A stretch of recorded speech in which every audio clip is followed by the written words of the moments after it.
guys. Welcome Hello, to the hello. podcast. Hey, Steven. How are How's you it doing? going? We have a bit of a different setup today, you guys. It is a very unique day. My daughter is out on spring break, so we are doing our podcasts a little bit separately today. But we are your hosts. I'm Stephen Hunt, And I'm Ingryd Hernandez. and we have an awesome guest for you today, and we're so happy to introduce her, talking about RV parks and all things related. So without further ado, let's bring our guest on. Hey, Mychele. Hi guys, how are you? Doing well. We're super excited to have you here. This week seems to be like an RV week here in Arizona because we had Heather Blankenship here. She also says hello to you, by the way. I was hanging out with her yesterday. See, you guys were with her yesterday. I love her. She's amazing. She is a true trailblazer, and I love just everything she's doing to help promote more women in entrepreneurship. So it's pretty cool. Yeah, little known fact, when I was driving out to buy my first RV park, I was listening to her podcast. Oh, okay. Fantastic. Yes. I got to be on her podcast this past Monday. It was supposed to be a little bit different than normal, right? Not necessarily just talking about real estate stuff, but like really about what grinds your gears, like what gets you going to do what it is you're doing. So very cool. Well, Mychele, I'm sure our audience would love to get to know you and sort of how you got started. I know that I met you through Owners Club, through SubTo'd, Pace's SubTo'd communities. Like, I presumably you were at Squad Up last year then, right? And that's Yes. how you joined Owners Club? That was actually my first time at Squad Up. So I had joined. Yeah, I had only joined like 3 months before that. Oh, fantastic. Yeah, Squad Up has never happened before last year. Yeah. Oh, that's right. It was the first time. So yes, it was. Yeah. So I just recently joined SubTo'd and then went to Squad Up. Right on. Okay, cool. Well, so tell us a little bit about your origin story. How did you get started in this RV park world? Actually, I didn't start in RV parks. I actually started in single family homes. So about 5 years ago, I went out and purchased a single family home. It was during COVID. We were in that whole lockdown period where everything was starting to open up, but everybody wasn't really opening up.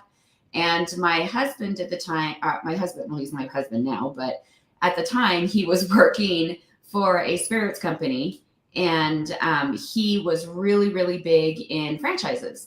And so all restaurants had shut down, and we were home for a couple of weeks. It was really cool because, he didn't have to travel and we got to hang out. And then it started to sink in that this might actually be the way that life is going to be. And if that happens, like, what do we do? Like, I stay at home with the kids. He works in franchise and restaurants. He does big events. And it was kind of like, we don't have a plan B. What does that look like? And it started making us think about like retirement and like where we go and what we're going to do. And do we have enough to retire with our 401k? And it just kind of spiraled into all these other questions that you don't really necessarily think about until you're in that position where you actually have to think about it, because you think everything's fine. Like, you're going to live forever. You're always going to make the money you're making. Everything's going to be wonderful. And that actually pivoted us into starting to look at different things that maybe we needed to do. So so that kind of led into me having a conversation with a really good friend who, I did not realize this, but she had been investing in real estate for 16 years and I had no idea. I'd known her for 20. They had built up a significant cash flow from these long-term rentals. And, Patrick and I left that dinner and he was like, they kept saying the word cash flow. And all I heard was, we're now investors and I got to go buy a house. So I went out 2 days later and bought our first house and let him know while he was in the middle of a golf tournament. Oh, wow. I've done that. Stephen and I have both bought houses, and our significant others have found out through Instagram. Like, oh, we bought another house. Yeah. Well, this was our first one. So most terrifying purchase I'd ever done ever was a $325,000 single family home. Wow. Yeah. So how did you break that news? Because there's a difference between, hey, this is what we do for a living, and we're consistently buying houses, versus the first one. That's a whole different ballgame, because that's the first one. Yeah, it was. So I'd called, I had actually emailed a real estate agent, or a Facebook message a real estate agent in my area on Friday. So she had come over for dinner on a Thursday. Friday morning, I had written to a real estate investor or a real estate agent, and I was like, this is what I want. This is the area that I wanted in, kind of had an idea of what I wanted. Even though I really didn't know what I wanted, I just assumed this is what I wanted. So she called me Saturday morning and was like, hey, I've got a house that might fit in your buy box. Why don't you come out and take a look at it before I actually list it? So I was like, okay. So I did text him and call him a few times before I went out. So I gave him fair warning. He just wasn't picking up the phone. And so from there, I went and looked at it, put in an offer, and then realized I should probably let him know. And on my way home, I was trying to get a hold of him, and he wasn't answering because he was on a golf course. He was in the middle of a tournament. And he called me. I think he said that he was on the 10th green when he finally called me back and was like, hey, what's going on? Are you okay? And I was like, yeah, hey, we just bought a house. It's going to be fine. We'll talk about it later. And I hung up. That's funny. Oh my gosh. Okay, so he finishes the tournament. What's his reaction to all this? He came home with a little bit of a shocked look on his face.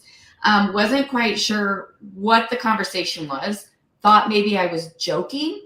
And then when I was like, no, I already listed on Zillow. We've already got people submitting applications. It's going to be fine. And he was like, we haven't actually bought the house yet. Like, you just got the offer. Like, I don't. And I was like, it's going to be fine. It's going to work out. So that was Saturday afternoon. By Monday, he did not win, just so you know. He actually said that he played the worst tournament he'd ever played in his entire life. But by that Monday, I had a contract and I had a deposit. And okay, so your offer was accepted. Mm-hmm. Yes. So I went back and I was like, hey, I'm going to make like an extra $700 doing nothing. Look at how easy that was. And he was like, well, let's go do it again. And so that Monday we went out and looked at another one. And then we actually closed on both of those houses on the same day, moved tenants in that night, and kept doing it for about a year and a half. And so that's how we actually started off our portfolio, was in single family long-term rentals. Oh my gosh. How many long-term rental single family homes did you guys acquire before you moved over to the RV park space? Well, we did about 12 of those, and then we turned around and moved into short-term rentals because we had gotten a piece of resort zone property in Scottsdale for a really, really good price. We then turned around and decided to build on it. So we purchased it. It started at 1.6 million, I believe, and we got it for 565. We broke ground on it, and I realized I'd never run a short-term rental before, and we decided to run this facility like a short-term rental. And so I turned around, called up my agent and was like, hey, I did a bunch of research, found out that this one area in Florida does really, really well with short-term rentals. I want to buy something there. Do you know anybody? She put me in contact an hour later with a real estate agent in that area, called her up, told her exactly what I wanted. And she was like, when can you be here? That was on a Friday. On Monday, we were out there looking at property. And that afternoon, we put in an offer for our first short-term rental. So we actually jumped into short-term rentals immediately, ended up with 3 properties in that area within a short period of time. I think it was in that year before we finished the Scottsdale resort build. And so we started working in short-term rentals. I realized really quickly I don't want to run those because I do not want people calling me in the middle of the night asking me where washcloths were. So quickly hired property management. And then the resort opened up. And about the time the resort opened up, my husband decided that he was now done with his W-2. And he left his job while he put on the very first Pace Morby YouTube video I had ever seen. Wow, that's cool. This is awesome. Yeah. So if you don't mind me asking too, just digging a little bit deeper into this, because I know a lot of our viewers, they're going to be very interested in the details of this. Like, how the heck did she scale this so fast? She got 12 houses, then she bought a resort, then she got all these short-term rentals in Florida, and she's doing, what the heck? She's doing all these cool things. Was she just super, super rich to begin with? Did she just have millions of dollars chilling? Like, how did she do all this? Was that the case? No, actually. Well, what we did is we actually got, what we thought was creative. We didn't know what creative financing was at that point, but we took out, we had some money in savings that we'd been sitting on. We had sold stock.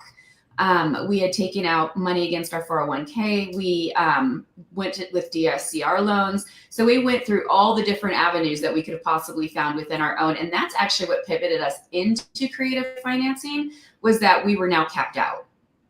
Yeah. and there was nothing left. And so we were like, at this point, we're either done and this is where we are, or we have to find another way to buy more. And Yes. that's actually, so when we opened up, we were under construction loan with our resort. So that was a completely different thing because that was a commercial loan. So once we opened the doors on that, and I watched the first Pace Morby video because he had been secretly watching them at night while I was asleep, and had learned about this creative financing thing and was like, I really want you to learn about this.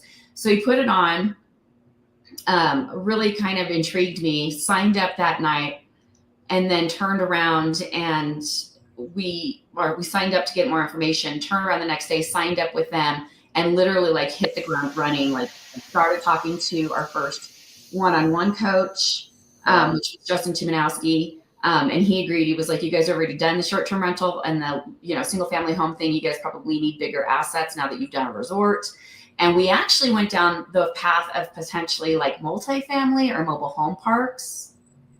And so when we were actually out there looking for that, somebody sent us our first RV park, and it was at the bottom of an email. It was like 2 little sentences at the bottom of an email. Mm. And we were like, we don't know anything about RV parks. Have you ever seen one? And we were like, no, we've never been to one. We've never seen one. We didn't know anything about them. So we were like, well, let's look at it maybe, because I know what Branson is. It was in Branson, Missouri. And I was like, I know that has a huge potential. I know there's lots of people who go there with RVs. Let's take a look at that one. So that's kind of how we pivoted into our first RV park. Wow, that's so awesome. So how did you end up finding the education around RV parks then in that case? Because it feels like it's its own asset class, but I know it's probably ran very similar to commercial. I personally, this is perfect for me because I've never looked into RV parks. I stick with my single family homes. I keep it simple. I do my thing. So it's something that I'm a complete novice about. So I'd love to hear how did you get the education on that then to have the confidence to start moving towards that direction? There wasn't a lot of education out there on it. This was like way before Heather started doing any of her stuff, or we started like really learning. There were really no books. I think the only book I ever found out there was like maybe a 25-page book that was like this little, like, you buy a park and then you do these things to manage it. And it really didn't have a lot of information. So it kind of was one of those things where I just started reaching out to people in the RV community and other campground owners. And we went to a thing called Campground Owners Expo, where there were a bunch of campground owners getting education, and just started learning from them, started communicating with other people, started learning how to underwrite it with Bo and Dustin in the community. And really, even then, they were kind of like, well, we kind of know, we just started them ourselves. So we really, we're just still kind of figuring it out. But it was really us moving into our first park for the first 3 months and learning everything with our feet, like in the mud, literally in the mud. So, wow. Did you guys that's the to do it. I'm sorry, what? Did you move in like in an RV, or like how did you guys stay in the property? So we found our first RV park 2 weeks into SubTo'd. We closed it within the first 60 days. Closed it December 28th. The 2 weeks before that, there was a Campground Owners Expo. While we were at Campground Owners Expo, there was a gentleman there that was selling tiny homes. I walked up to him and started chatting with him. We found out that we had had property in the same area, like our STRs are in the same tiny little town in Florida, which is completely rare. And so totally bonded. And he was like, I really don't want to take this park model home. And I was like, well, if you sell it to me on seller finance, I'll take it. So he delivered it that night and dropped it off. And so we moved into our first park model when we closed on the park. Oh my gosh. Yeah. So it just kind of all worked together, and it kind of felt so seamless, like we were supposed to go into it. I feel like the common theme of this is definitely that you kind of just keep jumping. Like every time you're like, oh, I should be investing in real estate. 2 weeks later, you're like, I got this house. I'm going to start investing in real estate. Like every single time you want to start doing something new, you kind of just go do it and look for the consequences later. I really have learned that when it comes to doing something like this, a lot of people sit around, and when you think too much about it, you find 1,000,001 ways why you shouldn't do it. Like, you know, you've got your friend over here who's never done anything telling you, well, what about 2008? And you've got your friend over here who's never done anything who's like, you know, no, you're supposed to go work in a job. It's the least risky thing in the world to do. And I've just learned that when I jump into an opportunity and don't really say anything and just go do it, I'll figure it out. I've got enough grit that we can figure this out and know how it works. But we also have it in us to learn everything about that thing that we're doing, that it's almost, I'm not going to say it's impossible to fail, but it makes it a lot harder to fail. So good. So All right, they're mowing the lawn right outside my window. So I'm like, okay, I'll have to let Steven ask the questions. Well, and I know that you had a question you were just about to ask too, Ingrid, right before I kind of jumped in. And I'm so sorry, I didn't mean to overtalk you there. I don't know what it was that you were trying to get in there as well. No, I think she did cover it. It's like, okay, well, how you know, you just moved in. Have you ever lived in an RV? Like, I've seen some families where they actually, I think it was the Nortons, Jerry Norton and Anne Marie. They actually did a family YouTube channel when they were talking about like driving around America with their family. I didn't know that about them until like I went to their couples retreat, and how they would book up all the family stuff and have every little drawer for every little thing in the back of their RV. And they actually made YouTube money from it, like just that adventure of like driving around the country. So I wasn't sure if that was like the background you came from. Like my husband and I, we've owned 2 RVs. We love RVing. Actually, we RV'd for like New Year's this year. It's so much fun. So yeah. What'd you say? I said, so did I. Yeah. No, I didn't know that's what I was going to be doing, but you know, actually we had never been in an RV. I had never been in an RV park before. I had never actually been in an RV. Wow. That's where I'm at. Yeah. So the RVs that are left over at our fiction flips, that's the only time I've ever been inside of an RV.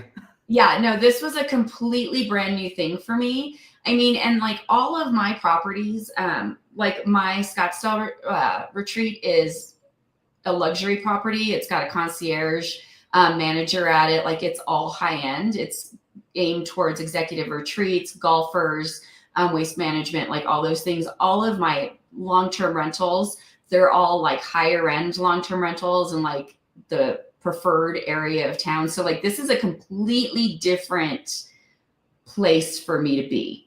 But it's actually become like my favorite place to be. Honestly, I mean, if you think about the culture of those of us who love to RV, it's all about fun. It's not the you know, not to speak ill of any other kind of class of avatar that you serve, because that's not what I mean by it. But like when we go RVing, we just want to let loose. We want to go ride our side by sides. We want to listen to music. We want to have family time. So that sort of energy is very, very different for the type of clientele you're serving. So like it truly is a hospitality business, but it's hospitality of fun. It's like, you know, even our short-term rentals, because Steven has some and I have some, it's a very different kind of vacation mindset, you know, where it's like it's very hotel centric, where you expect certain amenities, you expect certain things. At least from my perspective, when I've gone to RV places, I'm like, I just want some trees, like some good weather, and leave me alone, you know? And so the mindset's just a little different. And I expect to be dirty. Like I expect that my shower is not going to be the best. And when I get home, I'll do the deep clean, you know? So yeah. Yeah, no, it's definitely a different situation where everybody there is just there to have a good time. And it's actually just kind of one of those things that everybody's more connected. Like everybody's having a good time. It's not like when I go on vacation with my kids and we all get like a hotel room or a short-term rental, or, you know, and I own short-term rentals, so I get it. But like, you know, everybody's doing their own thing. Everybody's on their iPads. Everybody's got their stuff. I don't see a lot of that on the parks. Like when we're on our parks, what I see is kids running around and having a good time and laughing and riding bikes and meeting new friends, and parents like sitting around talking, roasting hot dogs, and like actually connecting with people at the camper next to them. Exactly. I love that. It's definitely been eye-opening thing being it's like there's something about campfires that just bring down all your walls. All right. And Well, you're just whoever you are, and nobody cares. They just want to have a good time. Drew Arriaga, one of our favorites, Mr. SubTo'd Drew from Houston, wants to know what makes a good a good RV park investment. Is it low rents or adding more pads? Like, what are some of the things to look out for? Well, I think it just depends on what you actually want to do with it. I know there are a bunch of us that invest in RV parks, and all of us have different buy boxes and different things that we look for. For us personally, we want something that we can increase the value of it by either increasing the nightly rents, or that we can add more pads to. So we would like to expand on. We also want to be able to value add things. Like, we have parks that have full water slides on them. They're full resort zoned parks. We rent things like golf carts on them. One of our parks does like $100,000 in golf cart rentals every year. We do day passes for our water park for the weekends that we're not super, super busy with campers. We don't allow anybody to come in on Friday and Saturdays, only because those are reserved for the people who are actually located on the park. But every other day of the week, you can use a day pass, and we sell those day passes for $15 a day. We do about $240,000 worth of those every year. We have a full arcade on it. We have laundry rooms. It's kind of like having, it's like buying multiple businesses all in one. Yeah. It's like business operations on steroids. That's so awesome. And I love that. I love how creative you can get with it too. So that brings me to the next question there as well. As from an operational standpoint, my favorite in terms of investments, my favorite investments that I currently own are all of my Section 8 properties. I renovate and I do the BRRRR strategy, so they're beautiful. I love them. It's not like I'm slumlording these people by any means. They're all getting quartz countertops and brand new everything. So I love them because I don't hear a word from any of them. It is so passive in that sense. Then I have my short-term rentals, which sometimes my hair falls out because of them, and sometimes I enjoy them. It just depends on the season, right? And those get thrashed at times. Sometimes they don't. It's so up and down. With the RV parks, how much involvement does it take on your end operationally to make sure that you are maximizing them? Well, so when we first moved in, like I said, with our first one, we completely moved into it because we actually wanted to learn everything we could about the park before we turned it off to like a manager. And so we needed to know exactly what we were getting into, what back-end systems look like, what we were looking at. And so we moved into our park fully, and we've actually been fully integrated into all of our parks up to this point. Not necessarily living on them, but understanding what assets are, what we're adding to each one, and what value is coming from each one, and the different types of guests that come to each of our parks, so that we can strategize everything towards them. So like one of them, we have full family resorts where, like I said, we've got the full family experience. We've got a full events calendar. We've got apps that give people ideas of when the next pickleball tournament is. We've got themed weekends, like a Star Wars themed weekend. We've got all that stuff going on there. We have another park that is more of a, I call it a frat boy park, but it's more of a Margaritaville type feel, where it's on Lake of the Ozarks. We've got a large restaurant and bar and grill on it. We do live music on the weekends. We're adding big pool structures. We're adding like upper deck bars. We're adding a convenience and liquor store onto it. We're expanding the docks and putting in easy access so that people could come in off the lake, go into the convenience liquor store, buy what they need, get back on the boat, and go back out. And so that is aimed towards a completely different crowd of people. We do like a full Sturgis event there every summer.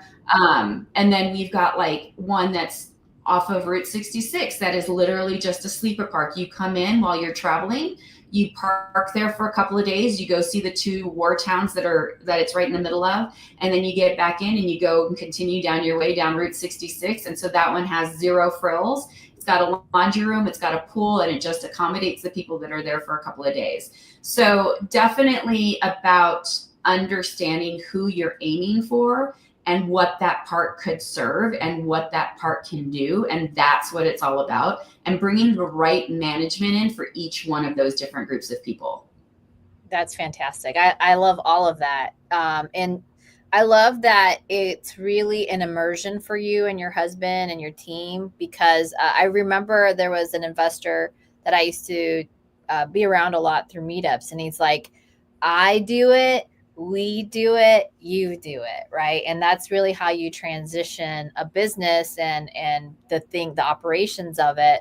One, they'll have a lot of respect for you because you have seen the day to day, but also it can give you comfort to know that you're actually helping transition that to people in a good way, like that you've overseen what happens. But the other aspect that you just mentioned, which is know your avatar, know who you're serving.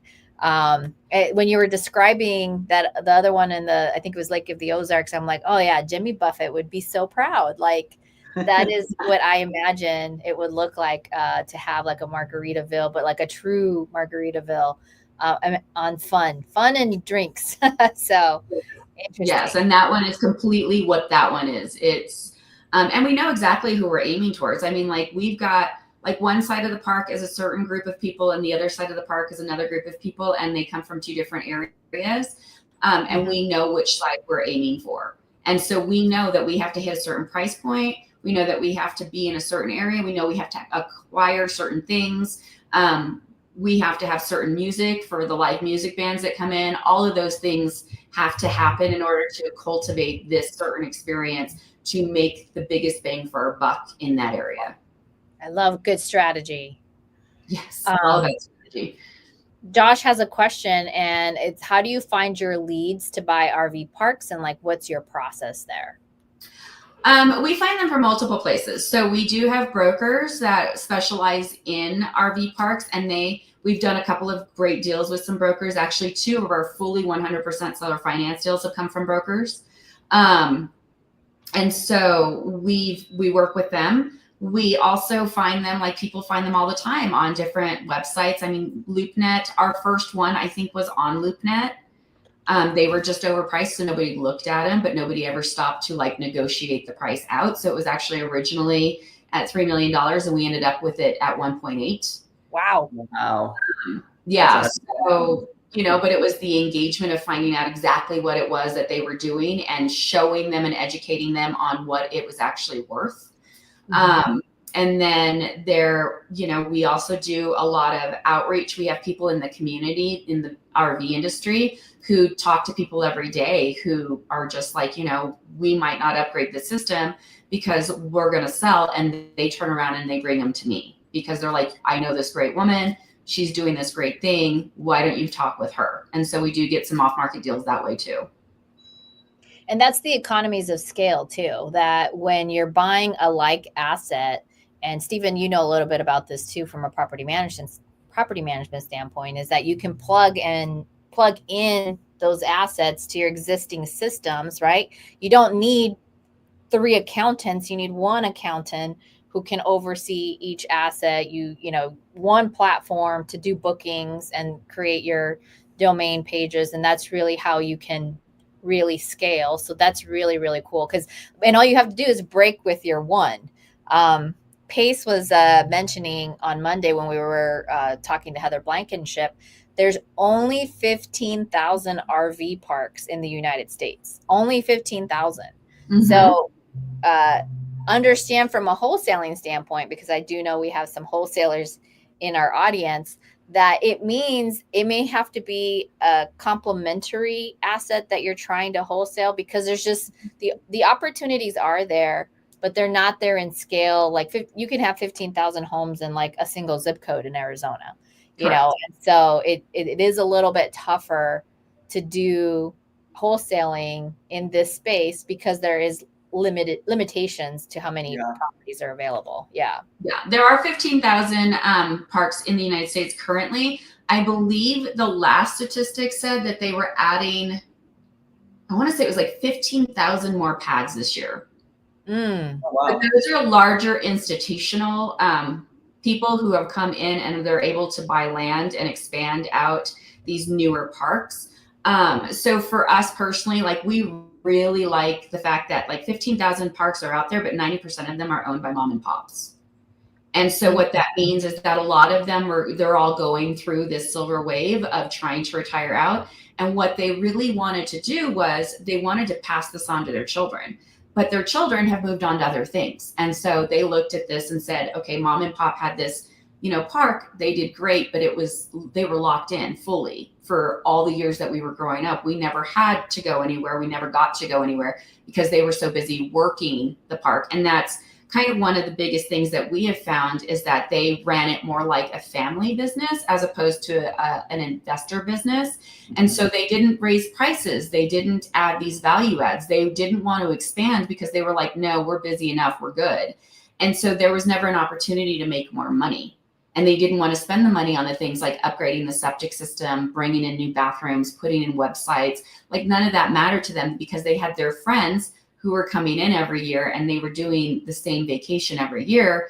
And mom and pop were always there. So their children are like, we want to move on and do something else where we can actually have a life. And now mom and pop have these assets that they're like, we don't have anybody to give them to. So they're going to either go out of business or they need to sell out to somebody else. And so one of our biggest things has always been, listen, we don't want to change your park. We just want to upgrade it and make it better. So we'll continue the legacy. Just give us the opportunity to do that. So we've partnered with a lot of our sellers to do that. That's fantastic. That's cool. Oh, I love that. And then Kayla is asking, do you have resources for underwriting in case somebody does have an opportunity? And like, I'm going to ask this a little bit differently. Is there a way for them to connect with you if they have an opportunity so that you can tell them whether or not it's something worth the effort? Oh, absolutely. So you can always send it to me in my email, which is at info@mychelebisson.com.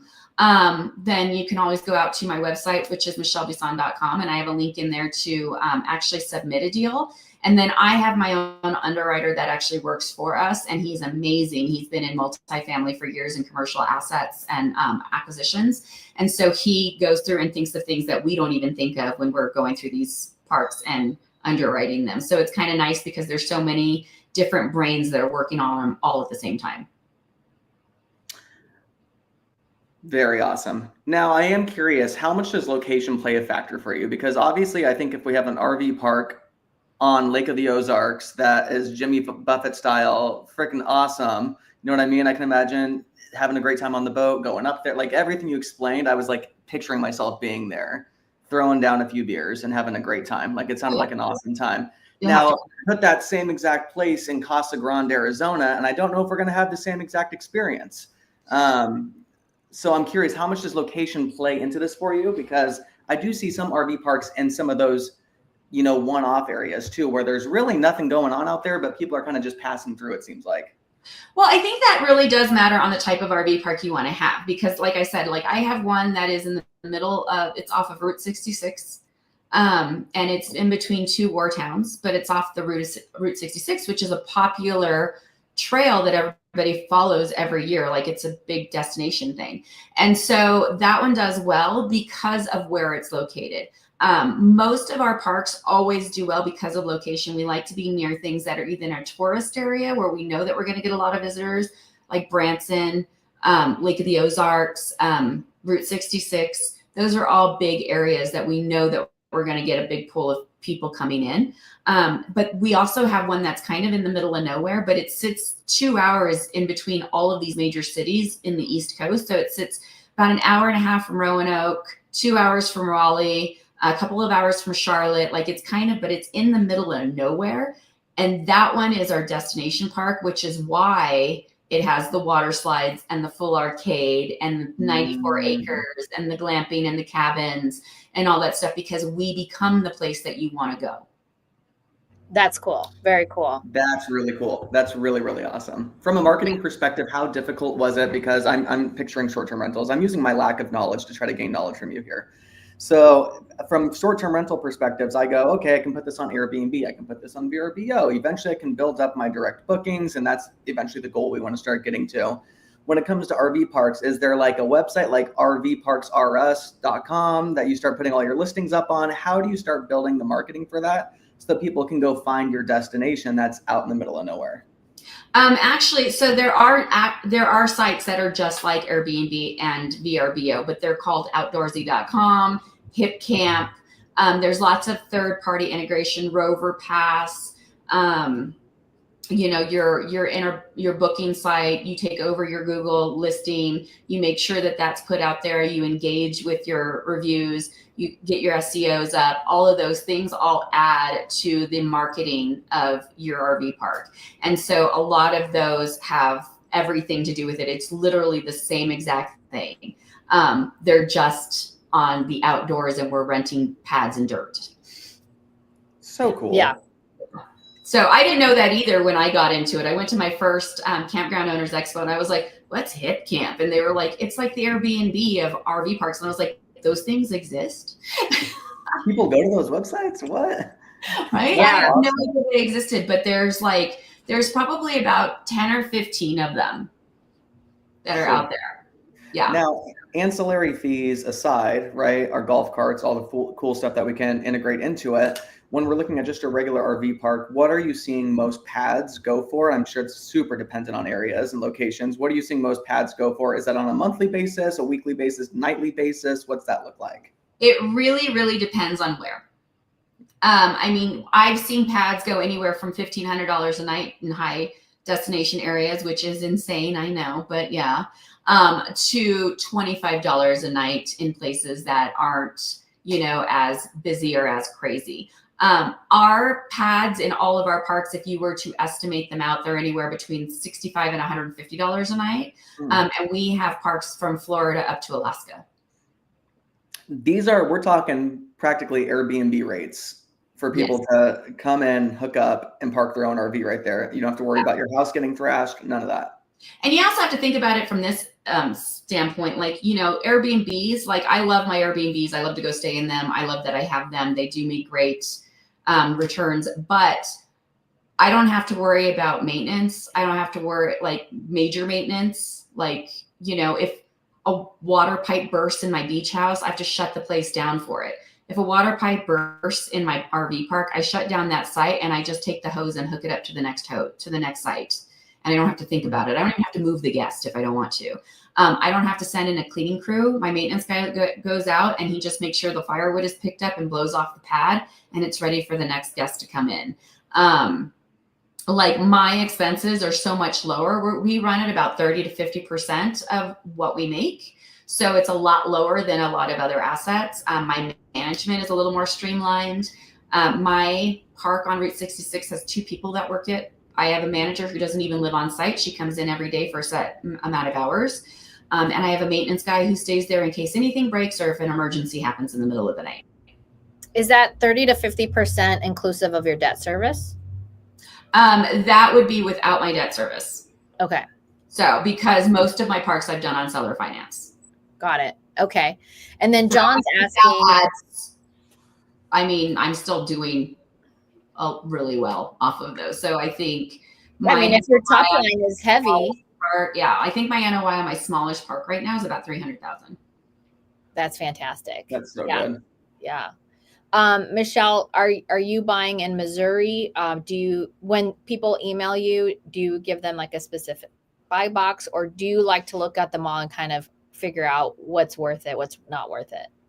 Well, we won't look at anything usually that's below 50 pads or that has an NOI starting at below 250,000. It's up now. We used to do 200,000.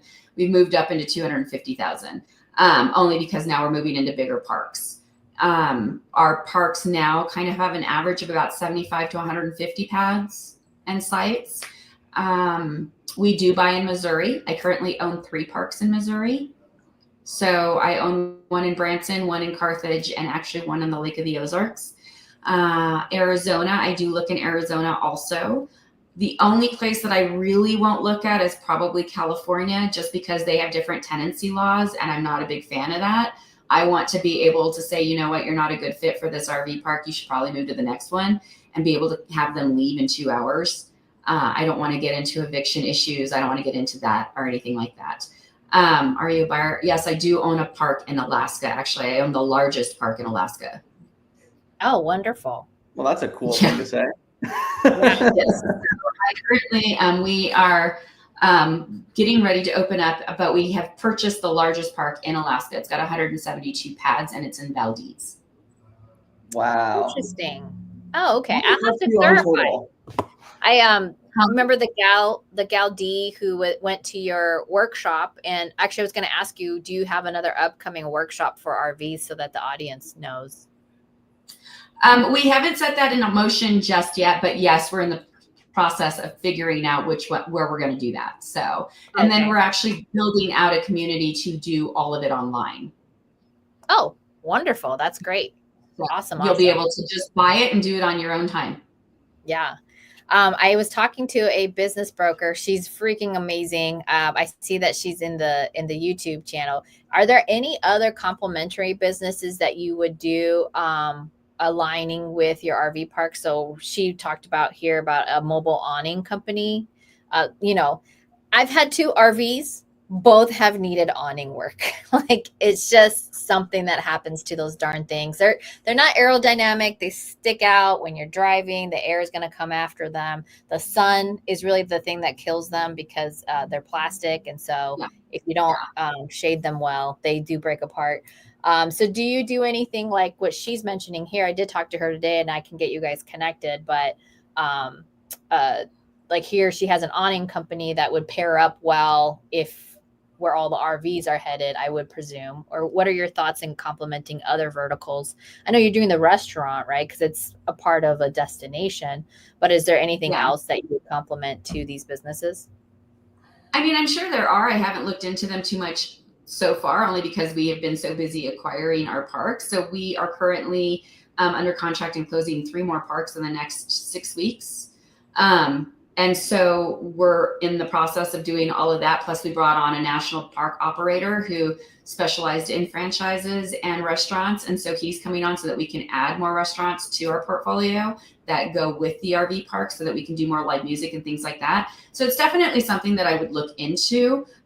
Currently, we do have a lot of affiliate programs. So we have affiliates with like cabin builders, RV Fix, which is a company that you call and they will diagnose the problem with your RV right there on the phone and ship the part to you and then walk you through replacing that part as opposed to you taking it to garage and leaving it there for a month or 2, because it always takes about a month or 2. And when you're traveling or if you live in your RV full time, that's almost impossible to do. So I do work with affiliate programs like that. My fabricated bathrooms, I have an affiliate program with them. I just do lots of different things like that. We do sell advertising space on things like our pools and our container storage units. We are adding a container bar actually to one of our parks, and we just sold out the entire back of it because it faces the Lake of the Ozarks. And so they're actually wrapping it with their logo for another guy. So he actually is paying for that. We're bringing in Trek pools, which are mod pools. I don't know if you've seen those.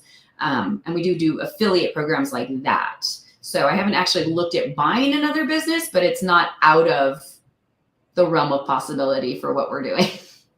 That's so fantastic. Wow. Like truly, it's like your own little country. Like here you are, and there's so many things that you can prepare and align, like somebody going there. So it's like, I guess the best kind of RV park is one you don't even have to leave.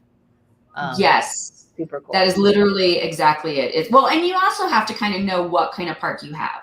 Like I know, for example, my park in Branson is literally just for people to park in and sleep in so that they can go enjoy Branson. They are not there to visit my park. They are there to visit Branson.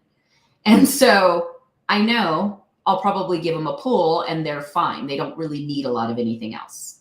But I do sell like ice, propane, wood. I have a tiny little store on there. I have a community center they can rent out. We do have those kinds of things on it, but it's nothing massive like my bigger parks. Very cool. Very cool. Okay. We're going to pause the RV discussion real quick. Somebody just asked, I got a question. Seller's asking you if we move forward with SubTo'd will it affect her DTI for her next mortgage. The answer is maybe. Edward, if you want, reach out to me on my Instagram, because if she's not a well-qualified buyer, then you have to be very specific about how you buy their property SubTo'd, likely with a lease purchase, and you have to have a tenancy for a good 3 to 5 months until they secure their next mortgage before you fully execute your SubTo'd. It's but first you need to have a good lender qualifying your seller SubTo'd before you execute anything, just to make sure you understand how well qualified they are. So sorry, that was our commercial break. Thank you so much for that commercial break. We definitely want to make sure that we answer questions. And this is why Steve and I do this every week, because we want people to come in and ask questions. And then something else that I think we're going to be a little bit more mindful of is everybody should be developing their own buy box. Even if you're a wholesaler, adopt somebody else's buy box. That way, when you're in the comments, you're actually doing business with each other. You're sharing what you're looking for. And just like Mychele did, Mychele literally just told you, go email her at info@mychelebisson.com. Or go to mychelebisson.com to get in contact with her and be able to literally, if you're a wholesaler, this is somebody you can serve. So hopefully you guys are taking advantage of the types of guests we have here, sharing their expertise. So don't forget to like and subscribe. All right, back to our regularly scheduled program. We have Josh Smith asking, are the value adds, so rental, carts, grocery stores, bars, under the main LLC, or do they all have their own individual LLCs? So the land actually has its own LLC. We own the business under its own LLC, which is the land. And then all operations on top of that has its own LLC. And depending on what type of business it is, it potentially could have its own LLC. So like we've seen some with dirt parks, like, you know, you take your little motorcycle out and you like ride on these dirt pads or whatever, that we would put in its own LLC. That way, if anything happened, anybody got hurt, only that LLC would be affected and nothing else. So it really just kind of depends on what kind of a business it's running out of. But when we do buy our parks, we make sure that the land is under one and then operations is a completely separate one.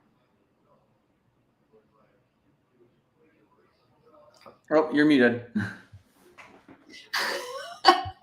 Sorry, I'm right next to a road. I hear the trucks. The lawnmower was passing. I was like, I just need to mute when I'm not talking. But what I heard you say is asset protection, right? Like yes. That way, if somebody's going to sue the operations, it's completely separate from your actual real estate. And so this is fantastic. It's really the right corporate structure approach. So yeah. And so it really does depend on what kind of a business that you want to do and you want to add to it. So like I said, if you're going to do something like an activity type thing, that would be its own LLC where somebody could actually get hurt. But like if somebody's buying ice from me, we don't usually put that under its own LLC. That just kind of falls under the blanket of the operations. So that's a completely different thing.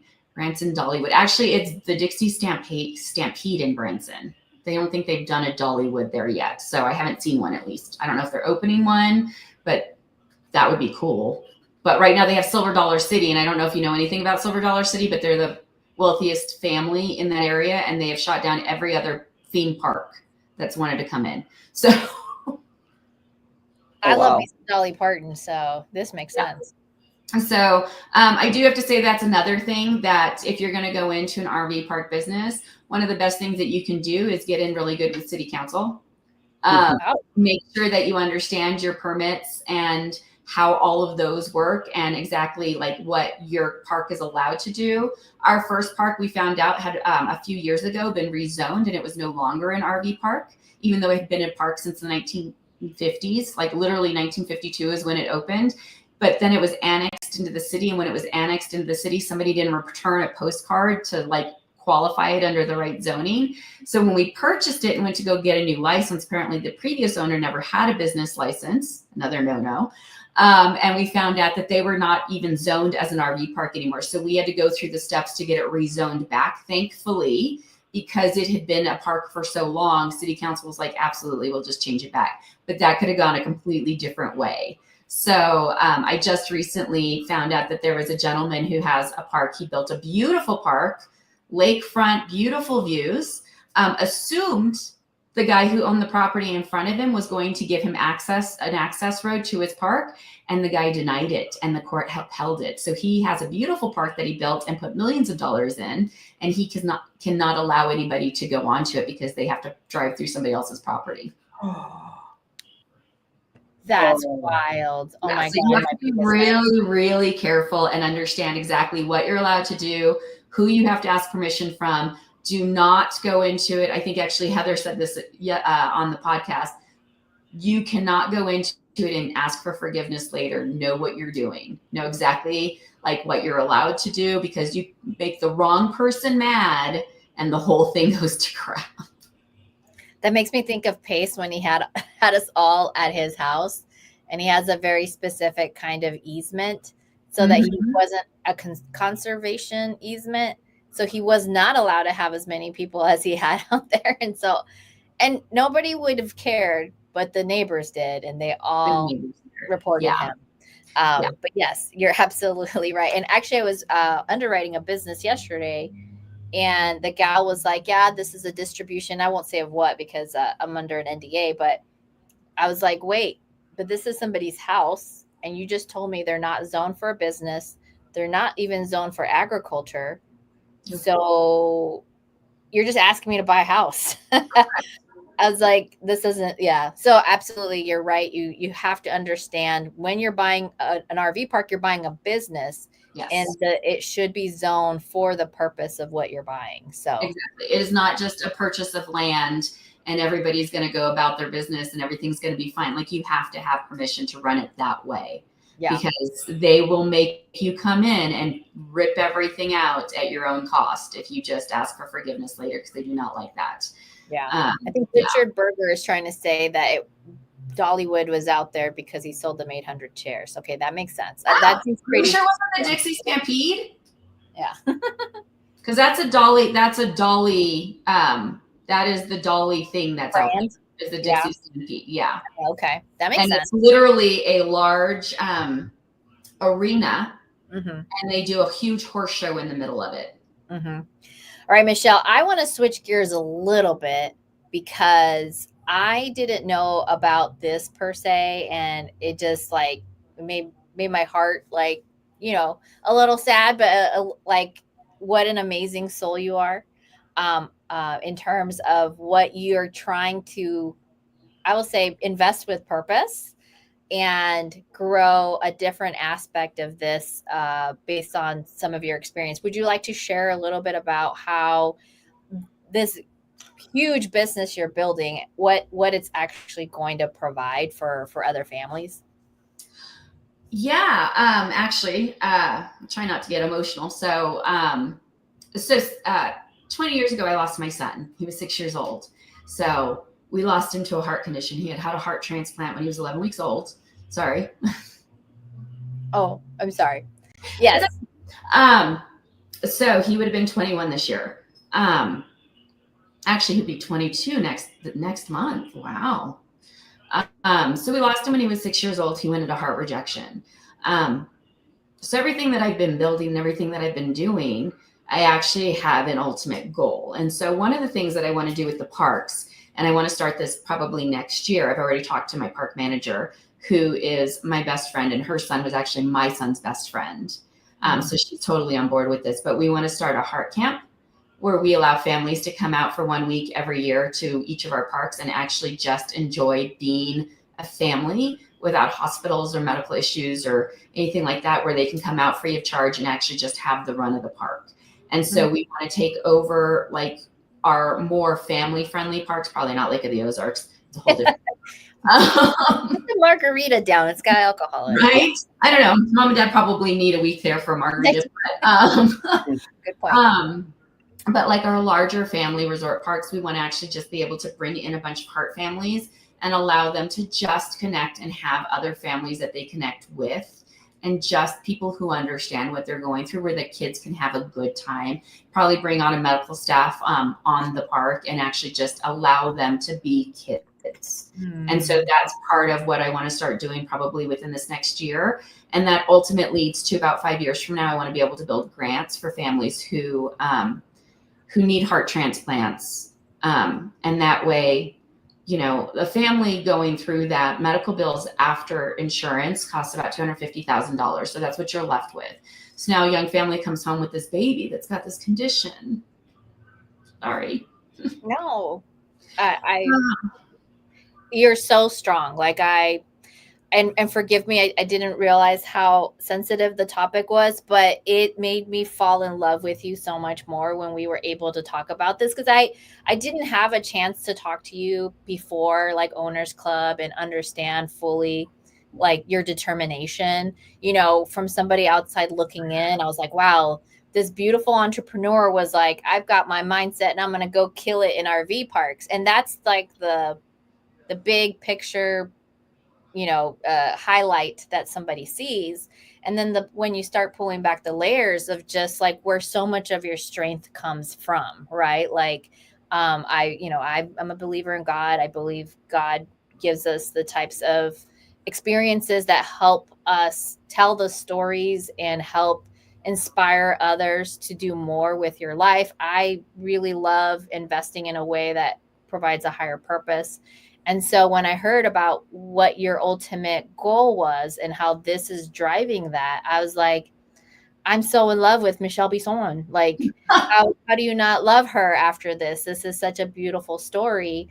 So forgive me if this was maybe caught off guard. I saw your message and I was like, oh, she's ready to share this. She must be ready to share this because this is so beautiful. So anyways, I hope everybody else falls in love with you and is sending you all the RV park deals, because this is a higher purpose that I think is so beautiful. So, yeah, no, it means a lot to me to be able to give somebody a different experience than what we had. Yes. Just you go into it and you've got all these medical bills, and now your family that one of you probably can't work anymore because somebody's got to be home with this child that now is immune suppressed. They've got major medical needs that they need to be there for all the time. And even though you don't outwardly see it, like if you ever had met Brandon, you would never outwardly see that he needed this care, but it was very important that he got it. So he couldn't be around, if there was a cold going around or anything like that. Like we were very cautious about everything that happened with him. And so, I just want to be able to help other families not have to go through all that stress, especially since a lot of them are younger families, and families, especially young couples, fight over, bills. It's money is a big issue. It causes divorces. It causes family to break up. And now you've got this child who's got a medical condition. You've got these money issues, and it causes this huge drift in the family where now there's not a secure family for this child to grow up in. And so it means a lot to me to be able to help with that. Yeah, that's so beautiful. I love it. So send all your RV park deals to Mychele at info@mychelebisson.com. And then your LLCs, I love the branding because it's a play on your last name, right? It is. They don't know to be Frenchy about it. And I love how your executive team all have the same name. Right. It makes it easy. Actually, the funny thing is that it was actually a bunch of different things. So Bison is a play on our last name, but it's also because the bison runs towards the storm and it doesn't sit back and run away from the storm. It takes it on head on and goes after it, and it just gets through it so that it has the least impact and the least damage, and it gets to the other side and enjoys the fruits of all of its labor. And then Peak, because we actually live at the base of Pikes Peak and it's the view from my back window.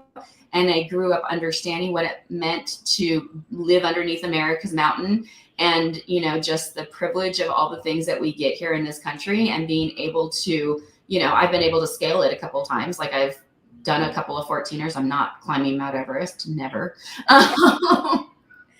But, and just the grit and determination it takes to be able to do something like that. So I love it. I love all of it. Awesome. I love all of it. I love the investing with the purpose as well. Mychele, if there's any way that we can be supportive of your purpose and what you're trying to accomplish here, we'd love to know what we can do. I have a really good friend who is the director of Angel Flights. Angel Flights it's donated air travel. So I also imagine it in this same context too, for non-emergency air travel, if we could be able to get some of those kids to the park. I don't know if anybody's going to donate, maybe even their RVs for them to stay at so they could interact with all the other children as well. Because I understand that medically, maybe not everybody's going to have the opportunity to drive maybe 4 hours or 5 hours to that park if that's where it's happening at. Any way that we could help or provide any of our resources to help make that vision come to life, please let us know. Oh, I love that. Thank you so much for that. You know, I actually almost used Angel Flight for Brandon because they wouldn't let him go to Denver Children's Hospital. United Healthcare was our insurance company at the time.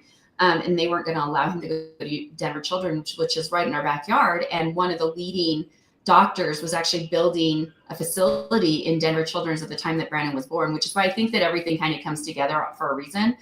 They wanted us to go to St. Louis, and they would not pay for us to fly to St. Louis. We had to pay for our own medical team and our own flight to get there, which was going to be hundreds of thousands of dollars. And I was like, it's absolutely ridiculous what you can do to us. And so, crazy enough, my ex-father-in-law was a editor for 60 Minutes and called his publisher and had her call the United Healthcare CEO and threatened to do a story on him about our son. And we had a contract within 2 days. Nice. And so all of those children are now allowed to go to Denver Children's Hospital. Amazing. Oh my gosh. Look at you. You are literally doing God's work. That is the trailblazer. Really? Yeah. Wow. This is great. Yeah. Well, so that was definitely a huge, like, I always think that we're all born for a purpose, and Brandon had his purposes. Yeah, multiple ones. So that was a big one. Mm-hmm. Well, we would love to see you back on here. I would love to see some of this amazing vision that you have come to life. And if, would love to have you back on the podcast and kind of showcasing how that comes to fruition. So thank you so much for being on the podcast. We really appreciate you. Thank you for being here. You are so welcome. Thank you so much for inviting me and sharing my story. I appreciate being able to get that out there to everybody and let them know that, there's more to life than just making more money. Yes. Right on. Well, thank you, everyone. We are here every Wednesday, 1 p.m. to 2 p.m. Arizona time. Yes, clocks have changed. And so if you're not in Arizona, figure it out, buddies. But we are here every week for you. Please work on your buy boxes so that when you're here, you're sharing with each other what each other are looking for. And that way you guys could do more deals together. We'd love to see more of that in the chats. And also, if you go into our social medias, myself and Steven's, you'll also see our buy boxes. We would love doing deals with you. With that, thank you for being here, and we will catch you guys next week. See you next week. Bye, guys.